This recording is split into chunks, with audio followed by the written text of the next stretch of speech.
Good evening and welcome to the evening review. My name is Kerina. Let's take a look at the front page.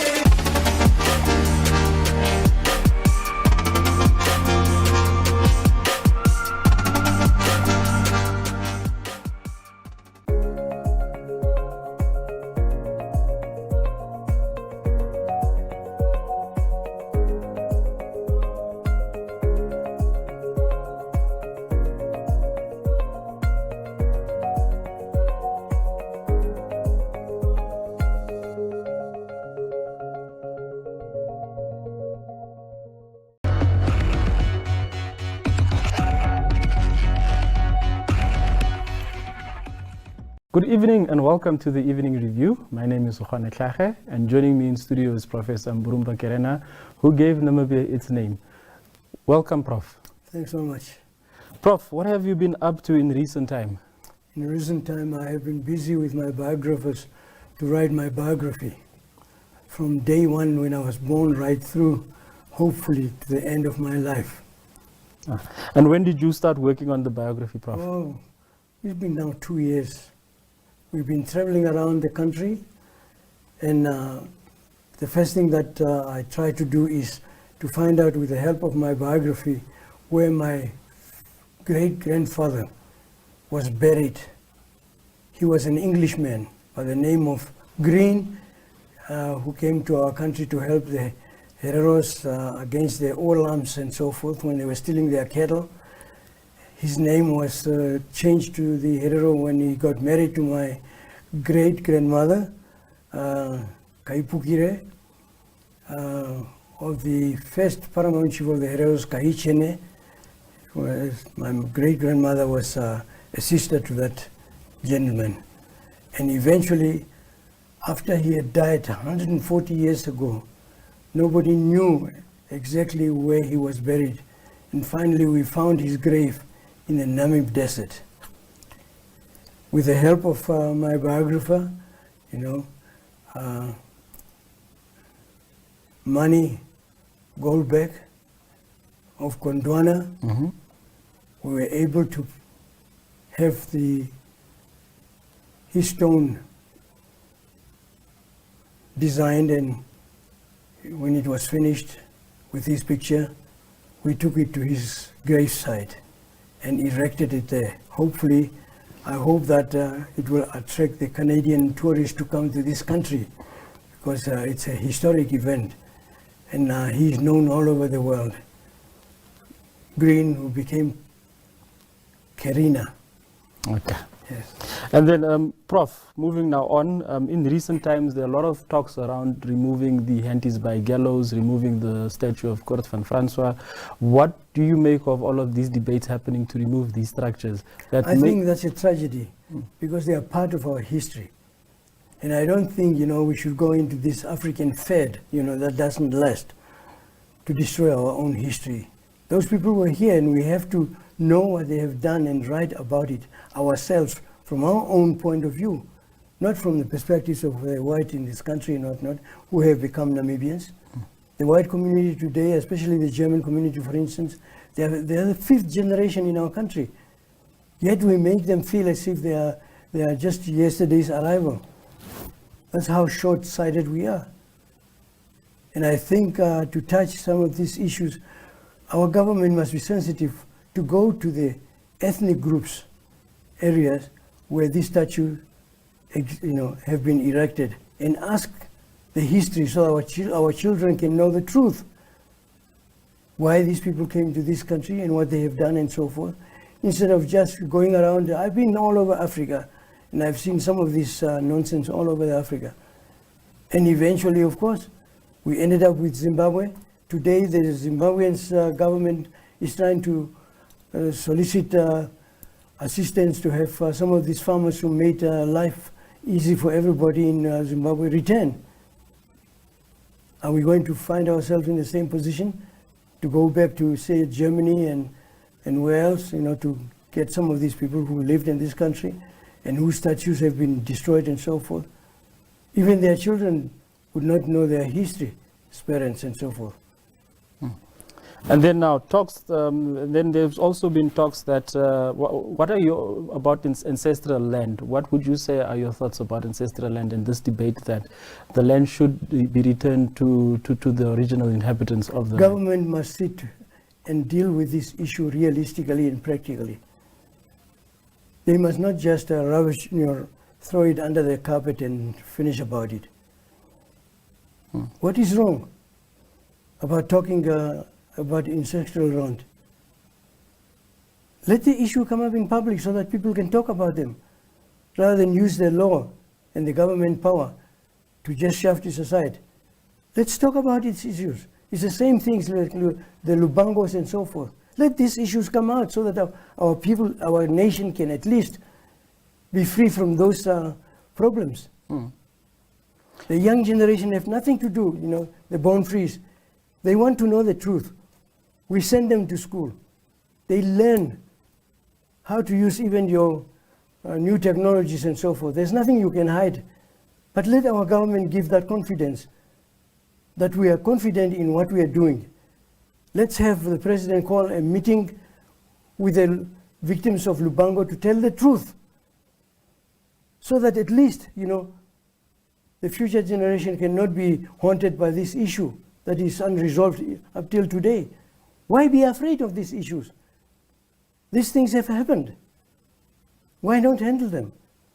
We have dealt with the situation when the apartheid government was here openly, and we were united. It didn't divide us. Even though the apartheid government tried to divide us, we didn't allow it. And today we are afraid of, even because some of our people were involved. Some of our people were involved in Lubango, the most tragic part of our history and revolution, the armed struggle that was started by Namibians, disgraced with issues that had nothing to do with the struggle. Lost many, many potential people, very important people. Why don't we deal with these issues? I would like to appeal to our president that he has set a good example of meeting with the Lubango representatives, you know, and especially the victims. Young people who were enticed to go outside our country under SWAPO in order to be sent to schools and whatnot, only to be forced to end up in refugee camps, and also in the planned battalions and whatnot, without their consent. Some of them were forced into that. We must deal with all this. And what happened? We have Ms. Dembas, for instance, who has tried very much to sensitize our people and our government. And I think only President Hage Geingob was able to meet with them, for which he was very happy about having him listen to this. And I support him. If he needs my presence one day to even deal with this issue of Lubango, I'll be very happy to. And I'm sure that there are other leaders in SWAPO who will also be very happy to resolve this question. One of them that I have respect for is our religious leader, Minister Kameta, for instance. Yes. It's people like that who are sensitive and who can be able to instill reason in issues so sensitive like that.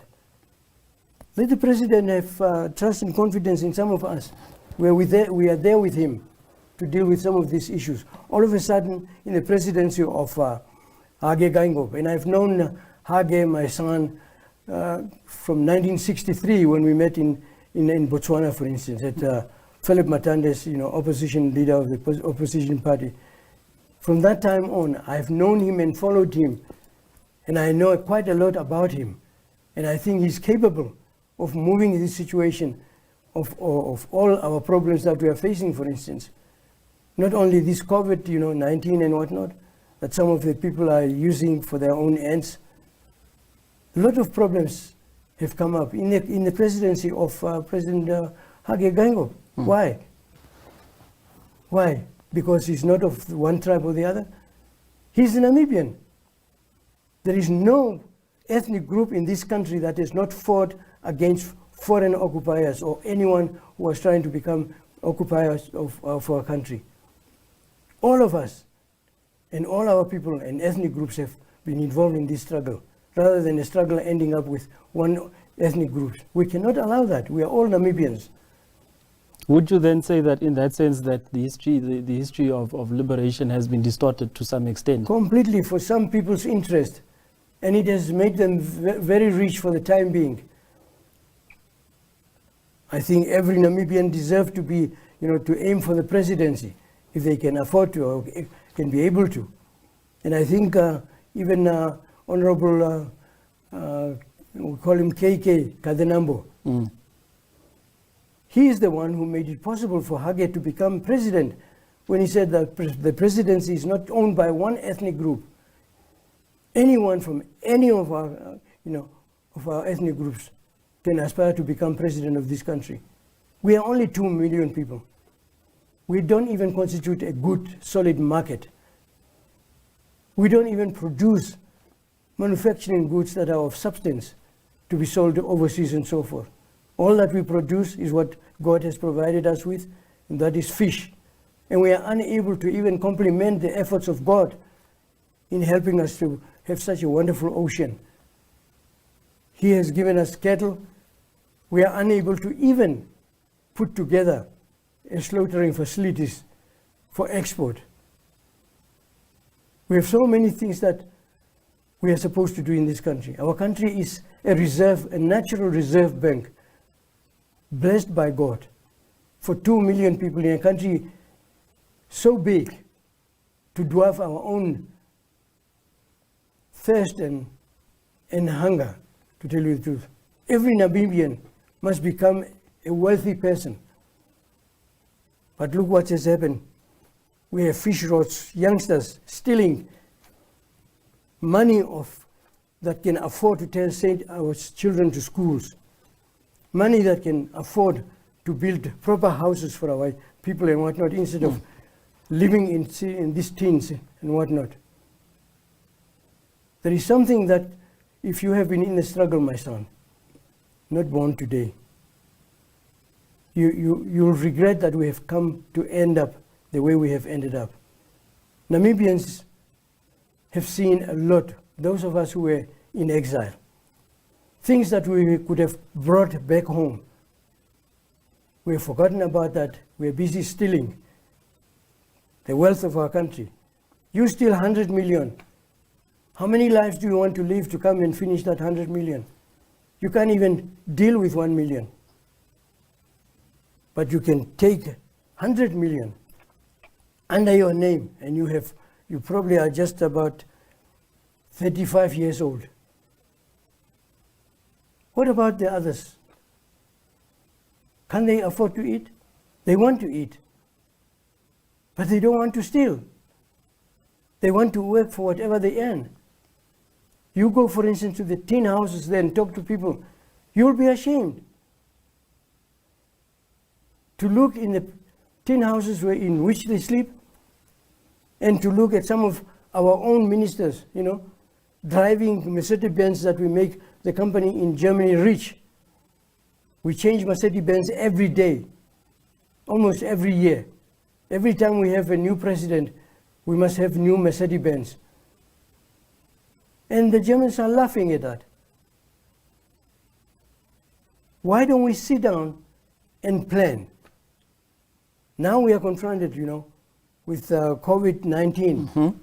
We can't even help the president to come up with ideas to help him in this effort of his for the recovery of the country from our economy. We are still, depending on Hage has to bring everything. Yet if Hage, and when Hage is trying, we criticize Hage because he's not of one ethnic group or the other. Forget it. I'm not of that type of person. That's why I named this country Namibia, for all of us, not just for one group. And that's when we started even with SWAPO.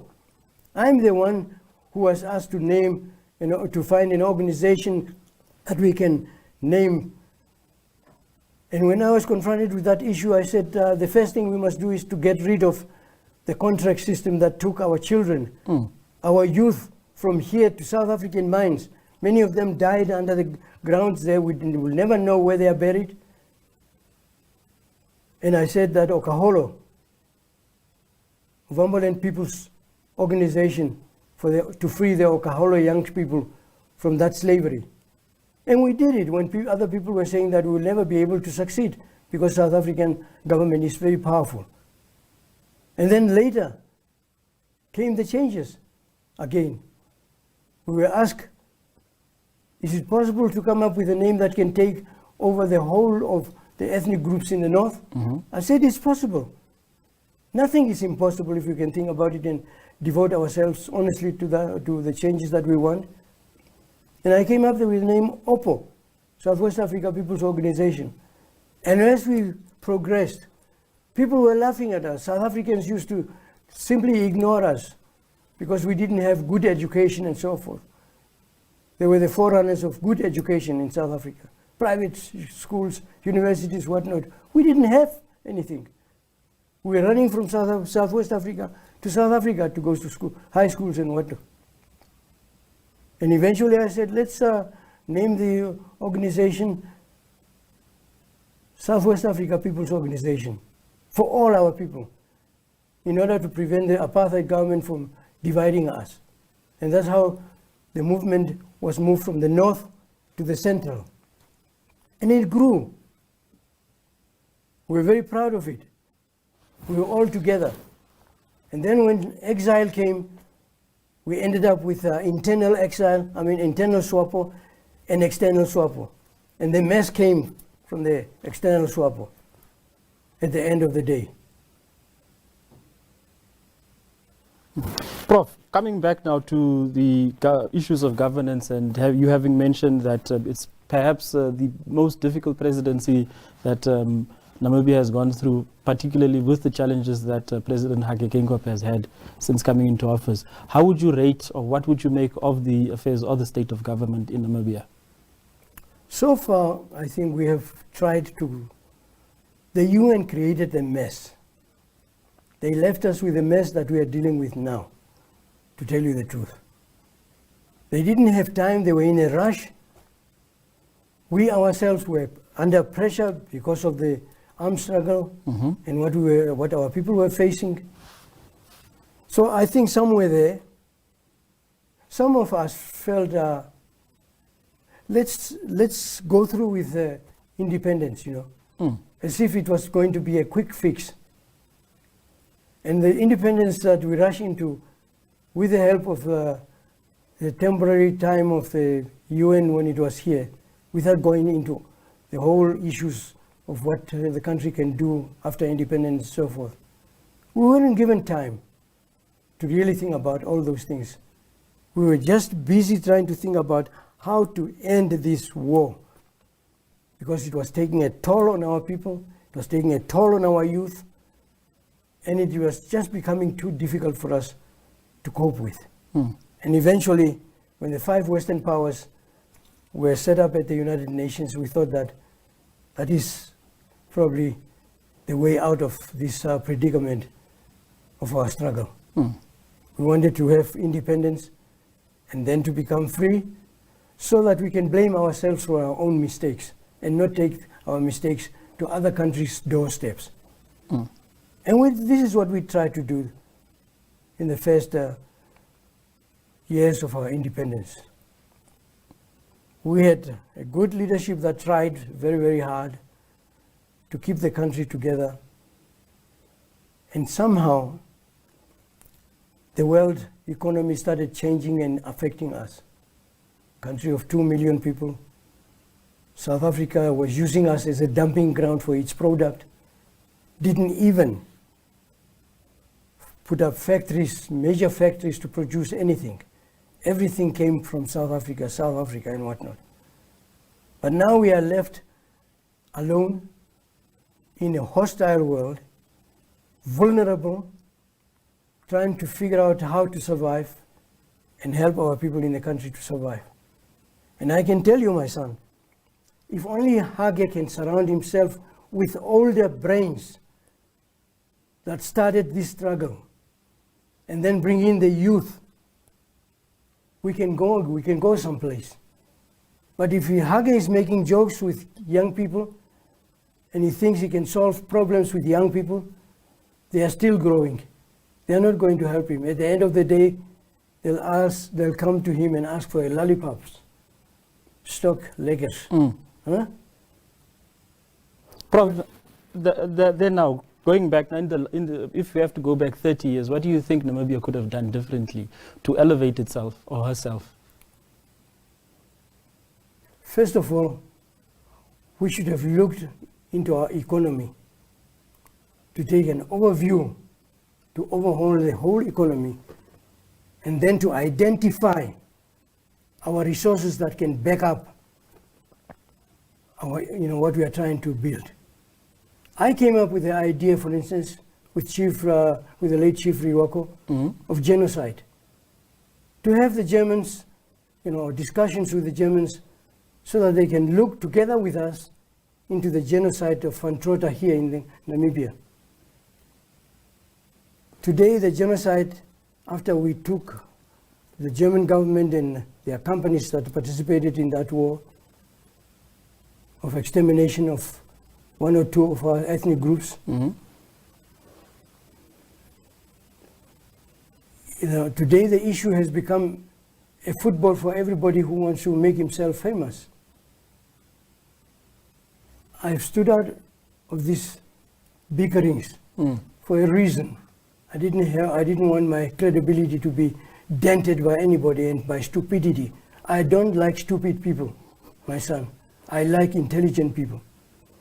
Because for what is in this small head, I've worked for it. And I would like to see young people in this country working on this computer so that they can stand on their own and contribute to the welfare of all our people in this country. I don't like to be a beggar. With the resources our country has, forget about even wishing to be a beggar or going to ask somebody for something. And I believe that we can make it. I wrote an article just a few days ago in which I proposed to President Hage Geingob that first of all, we cannot find a quick fix after this corona business. What he must do is gather some brains together. Some of us will be very happy to participate, to help him, to take an overview and overall of our economy. And then secondly, to come out with strategies of how to plan the recovery, and then to identify those strategies of issues and resources that will complement and support such a transformation. This transformation is not going to be easy, to tell you the truth, my son. Yes, I've seen it in other countries where I have lived, and I think ours, for our economy in which it is now, that's why some of our people are trying to, sell EPLs to the Chinese and whatnot. Chinese have a design, an agenda for their own survival. When they are coming here, they have come to see stupid people who can be bribed very easily, and selling their lives. China today is looking for territories where they can even produce food for their own people in China. Why shouldn't we sit down and confine the Chinese people to their village to just sell what they manufacture in China here and not be able to be allowed to buy land, to buy farms and things like that? This, the land in this country, Namibians fought for it with the first white men who arrived here. That's when the war started over the land issue, all the way up to the independence struggle. Why should we actually allow some other people who have fought for their own independence in their own countries and freedom to come and then now grab our countries? Go to Machete, for instance. They have flattened a mountain looking for granites and whatnot. We can't afford that. The Chinese are a very powerful country. They can look after themselves in China, and here we can be friends and continue to work with them They have a space now called Chinatown here. Let them be confined to Chinatown and sell their products and so forth. Just like they are confined to their Chinatowns in America, in New York, there's a big one. In Los Angeles, there's another one. All over Asia, Chinese have their properties and so forth in their own Chinatown and so forth. But Prof, I want to touch then again on the genocide talks. There are talks, there are thoughts that the affected party should be leading these discussions with the Germans. Now you have government coming in. What, in your view, should be happening as far as the genocide talks are concerned? I said one day when that question was raised in a TV discussion or interview, the Germans did not kill Namibians. The Germans killed Hereros and Namas, almost obliterated them. The first parties that have the right of refusal or the right of agreement to discuss genocide are the Namas and the Hereros. Our government that was just formed yesterday and for which I have the honor of even having named our country Namibians, it just came yesterday. It should be a signatory to confirm, just to confirm the agreement that has been reached between the Hereros and the Namas with the Germans. Chief Riwako and myself, we took the German government and German companies to court in Washington under a legislation that I've studied very thoroughly, for which I based our case when I asked Chief Riwako to join me because of the chair that he was sitting on of Chief Hosea Kutago, who sent me to the United Nations. And when we were in the case at the court in Washington, an issue came up apparently during the course of the litigations and so forth, of the Blue Book. The Blue Book was destroyed completely. There was even a copy in our library here that disappeared. Nobody knows who actually snatched or stole it. But I knew when we took South Africa to the International Court of Justice with Reverend Michael Scott, with Liberia and Ethiopia, Reverend Michael Scott took me to the archive of the International Court of Justice and showed me the book, the Blue Book, and said, "My son, please don't come up and pulling this book out now while we are fighting the South Africans. It's going to confuse the issues at stake in the court here. Let's first finish with South Africa, and then if we're still alive, you or me or both of us, then our country is independent, then we can bring this issue of German genocide in Namibia and so forth. That obliterated literally the Hero people and the Nama people and so forth." So I gave him a promise.